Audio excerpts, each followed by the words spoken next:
విద్యార్థితో మీ రుణం నేను తీర్చుకోలేంది, దయించి మనం అందరం ఒక కుటుంబం. పశ్చిమ గోదావరి జిల్లా భీమవరం కలెక్టరేట్లో నిర్వహించిన పీజీఆర్ఎస్లో వెల్ఫేర్ గ్రామానికి చెందిన బాధితులు తమకు ప్రాణహాని ఉందంటూ ఫిర్యాదు చేశారు. వడ్డీ రేర్పాడు విషయంలో మాజీ సర్పంచ్ రెడ్డి అన్నవరపు ప్రసాద్ తమను బెదిరిస్తున్నారని ఆరోపించారు. తమకు కుటుంబం సభ్యులకు రక్షణ కల్పించాలని, న్యాయం చేయాలని జిల్లా అధికారులను కోరారు.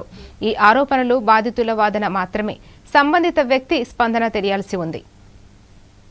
బడ్డీ కొట్టు ఈయన ఇచ్చారండి, ఎమ్మెల్యే గారు రాధాకృష్ణ గారు ఇచ్చారండి. ఆ బడ్డీ కొట్టు అమ్ముకుని బతకమన్నారండి.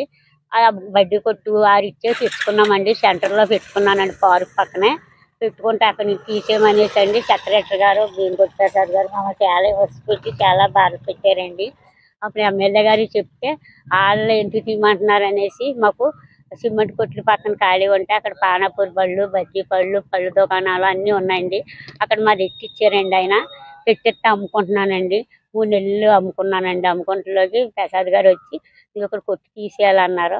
అదేంటండి మా ఎమ్మెల్యే గారు రాధాకృష్ణ గారు ఇచ్చినప్పుడు మీరు తీసేయమంటారు ఏంటి అనేసి అడిగానండి సార్. నేను అడిగితేని అది మాది కొట్టు, ఇది ఒకటి ఎడతాక లేదు, పెద్దంతుని కాడ రొప్పల్లో బ్యాండీ షాపులు కాడ అక్కడ ఇట్టుకుని అక్కడ అమ్ముకోమన్నారండి.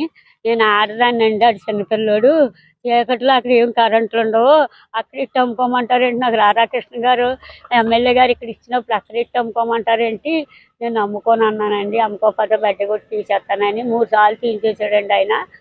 4వసారి ఇంక సర్లు అనేసి దాని మీద అన్ని పారేస్తున్నారని తీయించేసారని అట్టుకెళ్ళి ఒక షార్ట్ పెట్టుకున్నానండి. అది ఒక మహానుభావుడిని అడిగి పెట్టుకున్నానండి ఆ కొట్టు.